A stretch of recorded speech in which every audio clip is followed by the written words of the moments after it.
How's it going, guys? Slippery Jim here, bringing you some Horde 2.0 from Gears of War 3, and this is one of my very favorite modes from Gears of War. I played a lot of Gears of War 2 Horde mode and found that I could get to wave 50 solo on pretty much all the maps on that one. But Horde 2.0 in Gears of War 3 does seem to be much more challenging, and a lot of people are saying the same thing. So I thought as a challenge I would get to wave 50 on insane difficulty solo, and what I'm going to show is some of the tips and tricks on how to do that in the easiest possible way. You do get an Onyx medal, an achievement, etc. From getting to wave 50. You get an achievement from getting to wave 50, but you get the Onyx medal from getting to wave 50 on insane difficulty as well. So if you're into that sort of thing in your achievements and medals and so forth, this might be useful for you. Now you can probably do this easier if you get some co-op partners. If you get 4 buddies and do it as a 5-person co-op game, it probably will be much easier for you because you'll be able to revive each other and so forth and so on. But solo, I thought we'd give it a go just as a little bit of a challenge here. Now, to explain how it works, if you don't know already, every 10 waves you get a boss wave, and the Queen Myrrah will send against you one of the major Locust beasts, which could be a random beast, either something like a Lambent Zerker, a pair of Berserkers, Gunkers. Occasionally you'll get a Corpse and a Giant Serapede. In this particular case we've got a Brumak, and they are the largest, most powerful, and also the most valuable beast in terms of points once you actually take them down. That doesn't mean they're the most difficult to kill though, but particularly using the strategy in the way that I'm playing this game. Now, this map is trenches, and the best spot in trenches, in my opinion, is the top of the hill here. If you camp out up here, I'm just trying to weaken this dude with some boom shot rounds. There you go, we take out the Brumak. So cool, 2,800 points, pretty sweet. Now, getting back to the spot here, at the top of the hill, that has the advantage of the terrain in that the enemy will be trying to fire uphill at you, and that means most of the time the bullets are going to go above your head if you're taking cover here. Now I'm just going to use my command center here, take out a couple of, actually get a triple kill there, which is not too bad. So yeah, so as I said, most of their bullets are going to go flying above your head because they're shooting uphill. But the major advantage of this spot is that if you stay exactly in this one spot without moving, where I am next to the ramp, a lot of the enemy will either not know where you are, or they will only slowly and gradually attack you, one at a time. That makes it much easier than having a whole heap of them continually rushing you from down below here. Even if you move slightly to the right of this spot, you will start getting the enemy rushing you. So if you want to slow it down and do it easier, I recommend staying in this one spot the whole way through. Now, this applies to a lot of the big boss wave beasts that you'll get, but not all of them. Some of them will still know where you are and start rushing you. And you'll see this later on when we get other bosses, the behavior if you use this particular camping position. Now, just talking about the rest of the things you should know about when you're camping on this particular spot. There's only 2 areas that the enemy can actually charge you from. One is obviously the bottom where we've got the razor wire there, that entrance area. That's where you're going to get most of the enemy coming from. The other area is just below where the sandbags are. There's an exit from the cave which is below us. And you will get 1 or 2, but not too many coming up through that area. But that is probably the most problematic area for them to come from, because they'll be protected a lot of the time by the sandbags until they're almost right on top of you coming around the corner. And most of the time they'll go right and around that way, so they can be difficult to hit. So for that reason, when I'm talking about fortifications, try and have the highest possible upgrade of barrier for that small exit from the cave just below the sandbags. I believe I've got the laser barrier in this particular wave. Down the bottom there you can have razor wire if you want, or whatever barrier that you feel you want to have. Razor wire can have some advantages over laser wire or laser barriers in that some of the enemy will get through without destroying it completely. If you were to have a laser barrier there, a lot of the tickers in the early rounds will just take that out almost straight away completely, and then you'll have nothing. Now on the left, you'll probably have noticed the turret that I've got set up there is the highest upgrade of turret, which is the fire turret, and that is really effective against most enemies, but in particular enemies like berserkers, which are susceptible to fire damage. So if you can afford it, try and upgrade that turret. That turret won't take too much damage unless the enemy get through the gate and start trying to destroy it. The top turret that you'll see me using a little bit, you only really need to have the first level of turret set up there. That's more of a distraction than anything, and a lot of the times that will get taken out by boomers and other enemy.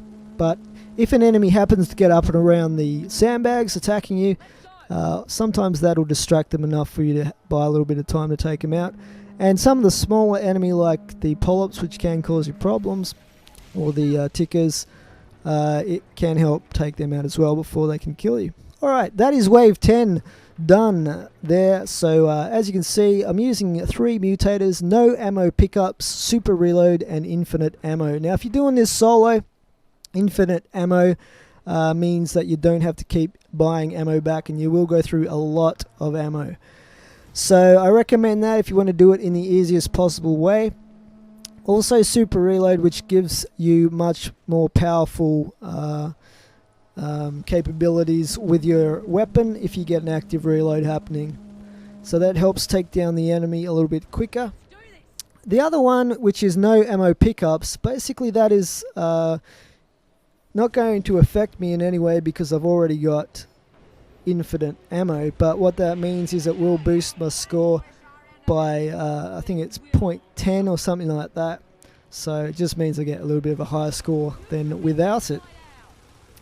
So if you've got those mutators unlocked, and they're not too hard to unlock, you will be able to do these, get through the horde on insane difficulty much easier, and you can use them on the campaign in arcade mode and some of that stuff as well. I just simply don't have the patience to go through this solo on insane difficulty without using those mutators. As it was, this was already really difficult and challenging using those mutators, because the enemy is still going to have really high accuracy and health and damage in the higher waves regardless. Now this is wave 20, of course. As you can see, I didn't have enough to build any fortifications whatsoever, so no turrets, no barriers, nothing. Let's see how we go here, and I have got a Brumak once again, as you can see, spawned up top left there. Now remember how I said you get bosses every 10 waves? Well, if you kill the big locust boss, in this case say I kill this Brumak and he's the first enemy I kill, what will happen is he will spawn in again, and I'll just have to keep killing him until the wave ends. So you're best to leave him till the end of the wave if at all possible, and that depends on the type of locust boss that you get, and I'll explain that a little bit later, perhaps in the next video. But in this case I'm just weakening him, trying to take out his chain gun, which he has on the left side that I can actually hit from this area. And I've got a Mauler coming up to the right here as well. So I think he came out from the cave area, so just try and take him out before he starts rushing me with his flail attack. And you just have to obviously aim for the exposed parts of his body around this boom shield. And we'll take him out in a moment here. Now there we go, 525 points for the Mauler. Now let me explain something about how the spawns work, because it's very important to working out when it's safe to pop your head out, how many enemy you're going to get, what kind of enemy they're going to be, etc. So that can kind of adjust your tactics accordingly. Now it's a little bit complicated, but each wave there is a cap or a limit on the amount of dollars you can earn in total from the Locust or Lambent in that wave. Now the more powerful and the bigger enemies are worth more dollars. So the Brumak is worth the most amount of points when you kill him, a little bit over 2,000. Some of the smaller enemy are only 130 or something like that. So you're going to get more of the little enemies coming at you, but it all depends, because if you have some big enemies that are worth a lot of points, you're going to have less of the smaller enemies at one time in the map as well.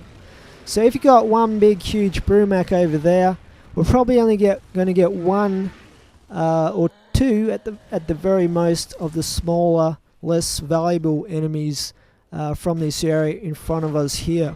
Now there may be one or two underneath in the cave at the same time in the map as well.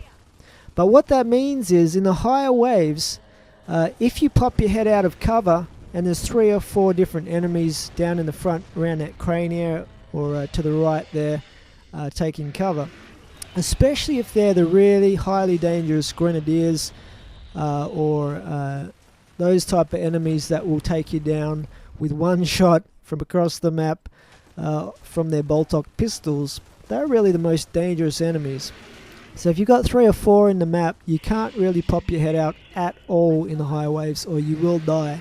They're that accurate in their headshots with those pistols.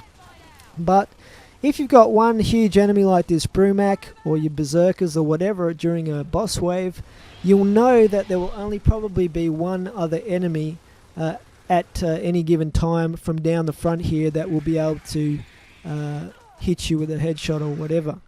So, and I just have to dodge this ticker here. God damn, they're annoying, those things, when they rush. When they rush you, they can cause you all sorts of problems.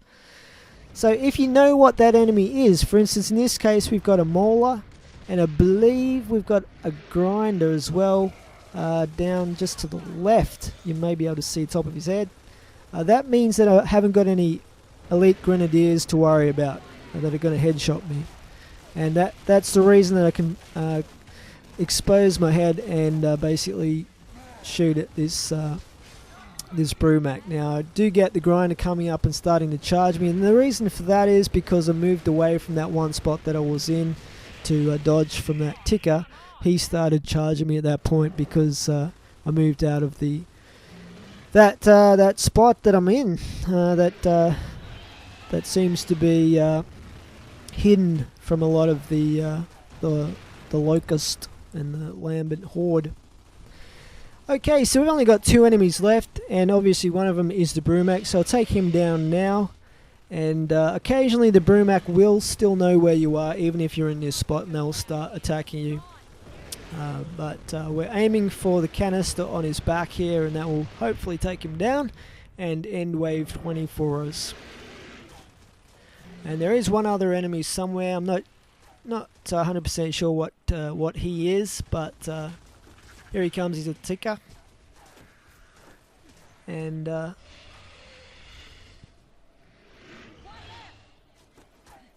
right.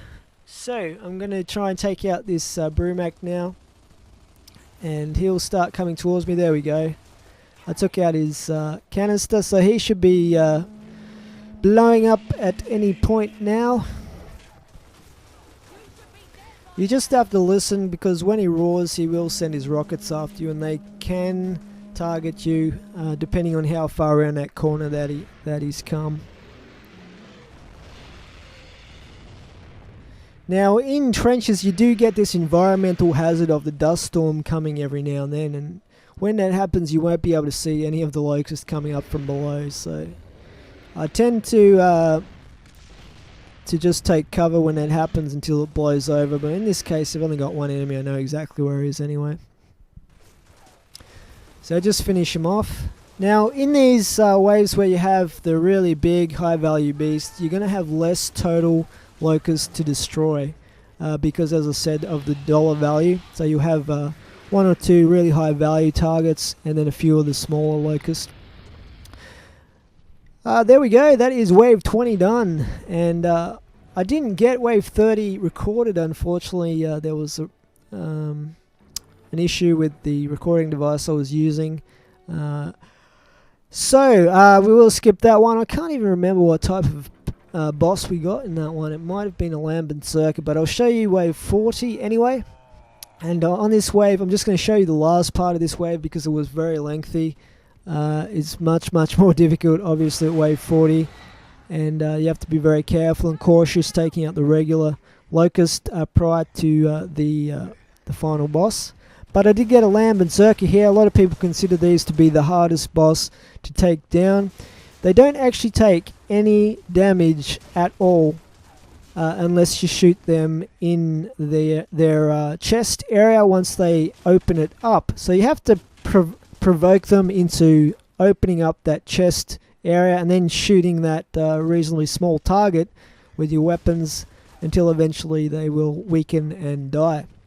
Now, that's pretty unusual because most of the other beasts, in fact all of the other beasts, you will be able to just wear them down by shooting them. Even the berserkers you'll be able to take down just by shooting them continuously, even if they have a high damage count.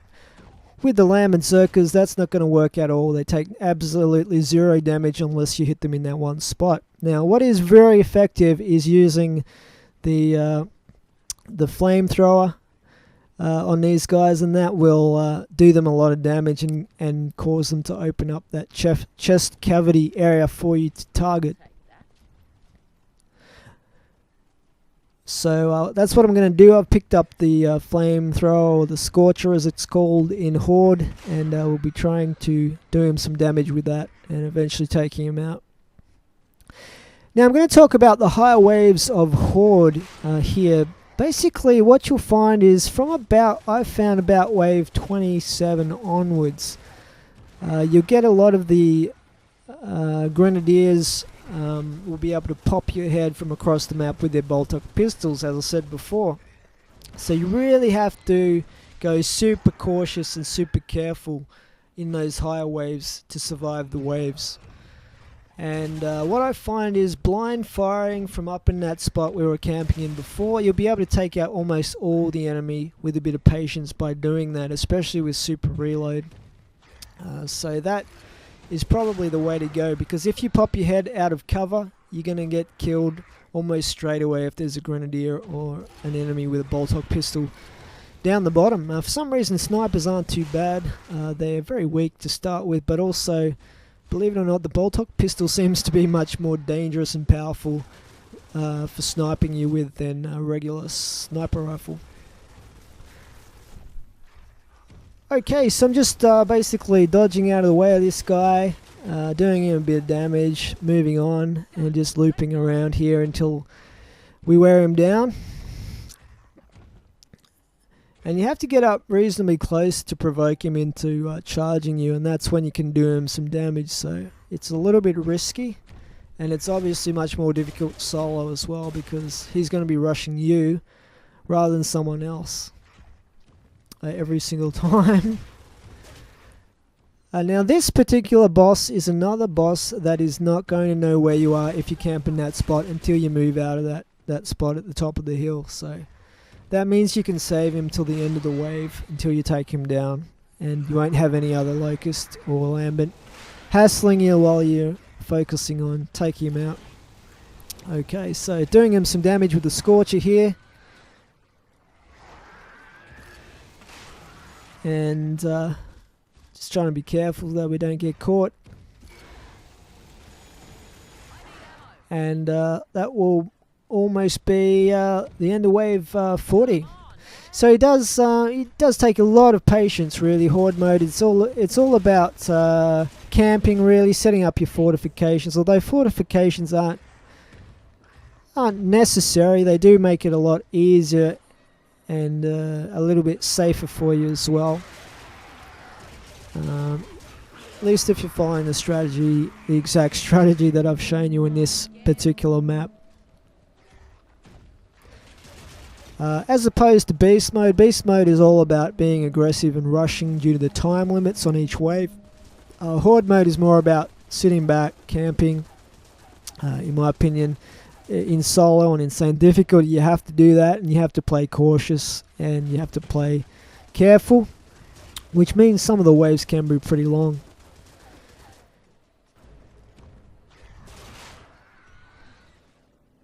Alright, he's nearly done, Doing a bit more damage here.